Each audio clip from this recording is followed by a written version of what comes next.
Alrighty, so I just want to give a quick review on my new wildlife lens that I have, and that's the Sony 200-600 5.6 to 6.3 lens, and this is it right here.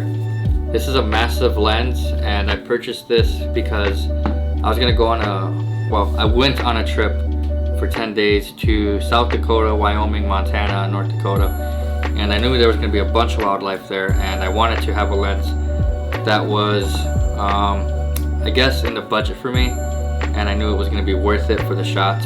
So, you know, I wasn't really into wildlife photography all that much in the past. You know, being where I'm at in Buffalo, there's not much wildlife to take pictures of.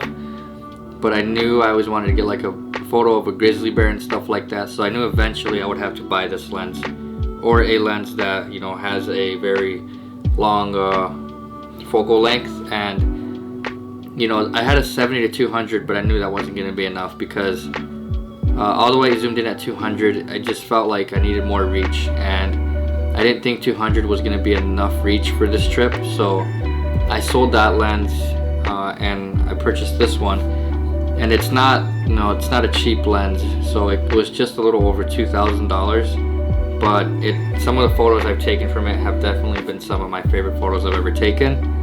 And you know, I just want to give a quick comparison in size difference between this lens and my Tamron 70-180. And I purchased this lens not too long ago either. I got rid of my 70-200 f4, but I got a 70-180 Tamron 2.8. So look, this is a 70-180, and look at the size difference. So this lens has internal zoom, and this one has, you know, it comes out. But so this is at 70, and I zoom in, this is all the way at 180, and it's still a massive difference between this lens and this one right here. And you know, shooting wildlife has definitely been a blast, and you know, I do recommend it if you are wanting to try something new in photography. It is, I would say, a little bit more dangerous if you don't know what you're doing. I'm trying to educate myself as much as I can to get my grizzly photo, and you know, I came to the conclusion like 2 days before the trip ended that I wasn't going to get a grizzly bear photo on this trip. So I'm just going to be patient with it, and I know eventually I'll be able to get it. So it's not the end of the world, but I want to show you what the front of this, like what the glass looks like, and that's massive.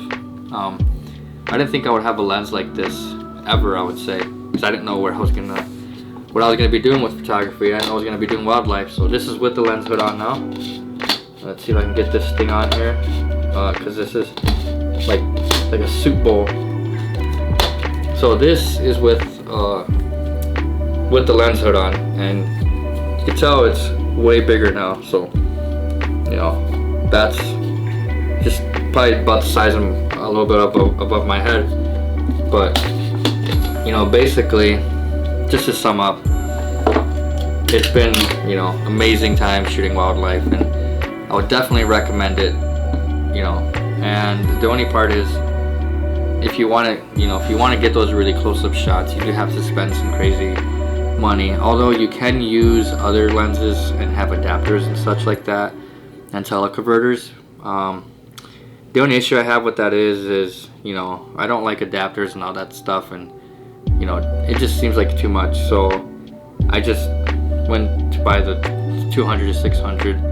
I didn't feel like I don't want like a ×2 for this, because I think it doubles everything, including an aperture. So I'm not trying to have a photo at like f10 of a, just like, what if it's just like a pronghorn's head, and at f10 it's not gonna be as compressed as I'd like it to be. Plus, you know, 600 millimeters is, it's good enough, so I don't need to have 1200.